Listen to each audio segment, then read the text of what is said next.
మనం ఏ పని చేసినా వివరాలు సమగ్రంగా ఉండాలన్నారు సీఎం చంద్రబాబు. సచివాలయంలో 2 రోజుల పాటు జరగనున్న కలెక్టర్ల సదస్సులో పాల్గొన్న సీఎం సుపరిపాలన, సుస్థిరాభివృద్ధి, సంక్షేమం ఎజెండా వంటి అంశాలపై చర్చించారు. అలాగే 18 నెలల కూటమి పాలనపై సీఎం సమీక్షించారు. పలు కీలక అంశాలపై కలెక్టర్స్ కు సీఎం దిశానిర్దేశం చేశారు. పీపీపీ పద్ధతిన నిర్మిస్తున్న మెడికల్ కాలేజీలపై వైసీపీ దుష్ప్రచారం చేస్తోందని సీఎం చంద్రబాబు అన్నారు. పీపీపీ పద్ధతిలో మెడికల్ కాలేజీలను నిర్మిస్తున్న అవి ప్రభుత్వ కాలేజీల పేరుతోనే నడుస్తాయని కలెక్టర్ల సదస్సులో సీఎం స్పష్టం చేశారు.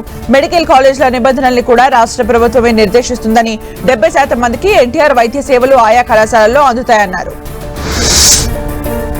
రాష్ట్ర అభివృద్ధికి సహకరిస్తున్న కలెక్టర్లందరికీ AP deputy CM Pawan Kalyan అభినందనలు తెలిపారు. గిరిజన గ్రామాలకు వీలైనన్ని చోట్ల రహదారులు వేస్తున్నామని తెలిపారు. గ్రామీణ ప్రాంతాల్లో 4000 కిలోమీటర్ల మేర రోడ్లు వేశామన్నారు. 1.20 లక్షల ఫామ్ పాండ్స్ తవ్వి లక్ష్యాలను చేరుకున్నామని వివరించారు పవన్ కళ్యాణ్. కడప జిల్లా వేంపల్లిలో వైసీపీకి భారీ షాక్ తగిలింది. వైసీపీ నుంచి దాదాపు 300 మందికి పైగా టీడీపీ గూటికి చేరారు. చంద్రశేఖర్ రెడ్డి ఆధ్వర్యంలో నిర్వహించిన కార్యక్రమంలో పెద్ద ఎత్తున వైసీపీ నాయకులు, కార్యకర్తలు టీడీపీలో చేరారు. రాబోయే రోజుల్లో పార్టీని మరింత బలోపేతం చేసేందుకు ప్రతి కార్యకర్త కృషి చేయాలని బీటెక్ రవి పిలుపునిచ్చారు.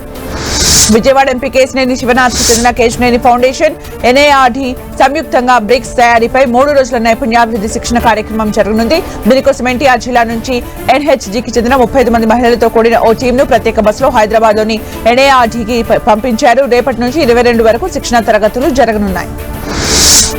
ఏపీ సచివాలయంలో ఎన్నికల కోలాహలం నెలకొంది. ఈ నెల 29న జరిగే సచివాలయ ఉద్యోగ సంఘం కార్యవర్గం ఎన్నికకు నామినేషన్లు ప్రారంభమయ్యాయి. సచివాలయ ఉద్యోగ సంఘం అధ్యక్షుడు, ప్రధాన కార్యదర్శి, కార్యవర్గ సభ్యుల పదవులకు పలువురు ఉద్యోగులు నామినేషన్లు దాఖలు చేశారు. 1180 మంది సచివాలయ ఉద్యోగులు నూతన కార్యవర్గాన్ని ఎన్నుకోనున్నారు.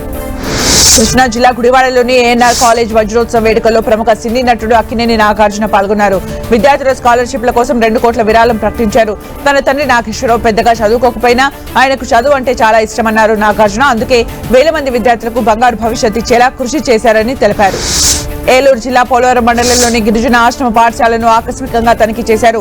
ఏపీ గిరిజన కార్పొరేషన్ చైర్మన్ సోళ్ల బుజ్జిరెడ్డి ఇటుకలకోట, బోడిగూడెం, చేగొండపల్లి ఆశ్రమ పాఠశాలల్లో బాత్రూంలు, వంటగదుల్ని పరిశీలించారు. విద్యార్థులకు పెట్టే ఆహార పదార్థాలు నాణ్యత లేవని గుర్తించారు. సరుకులు పంపిణీ చేసే కాంట్రాక్టర్ను మార్చేస్తామని బుజ్జిరెడ్డి చెప్పారు. పశ్చిమ గోదావరి జిల్లా పాలకొల్లు పురపాలక సంఘం ఫస్ట్ గ్రేడ్ నుంచి స్పెషల్ గ్రేడ్ స్థాయికి అప్గ్రేడ్ కావడంపై డీఆర్ఓ దాసిరాజు హర్షం వ్యక్తం చేశారు. బ్రిటిష్ కాలం నాటి చరిత్ర కలిగిన పాలకొల్లు మున్సిపాలిటీ స్పెషల్ గ్రేడ్ స్థాయికి చేరుకోవడం అత్యంత శుభ పరిణామమన్నారు. మంత్రి నిమ్మల ప్రత్యేక కృషి చేశారని, పాలకొల్లు అభివృద్ధికి ఒక కీలక మైలురాయిగా చరిత్రలో నిలిచిపోతుందన్నారు.